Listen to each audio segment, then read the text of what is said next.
Hi, my name is Dr. Amos Mwasamwaja.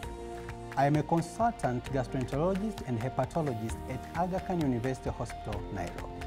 What's the most creative way you have explained hepatitis to a patient?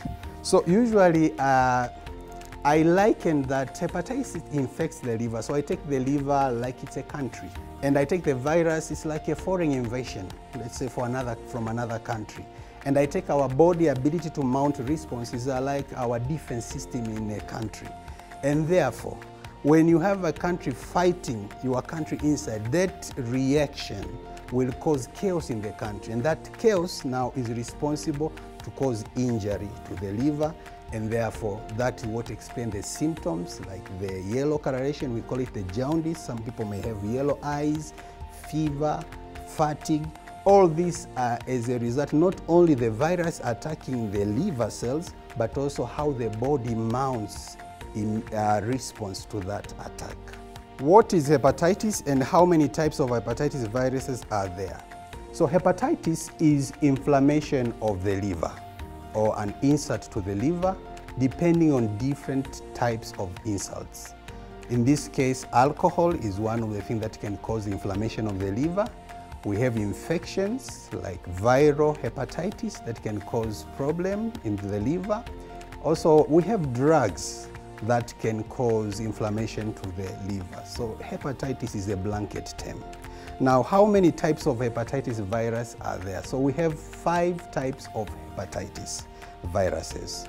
And therefore, number 1, we have hepatitis A, we have hepatitis B, we have hepatitis C, we have hepatitis D and hepatitis E. Of importance, hepatitis D usually has to be together with hepatitis B in order for somebody to be infected. So this depends on the type of hepatitis infection. For hepatitis A and hepatitis E, it is transmitted through contaminated food and water.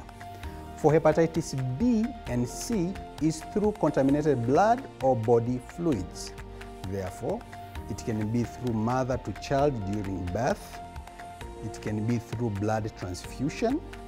It can be through needle injury, especially for those who are in a health setting.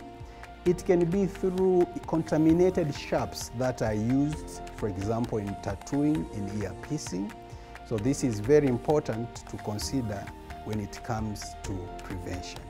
When it comes to hepatitis, in this case, which is common around here is hepatitis B, usually every or different age are affected differently.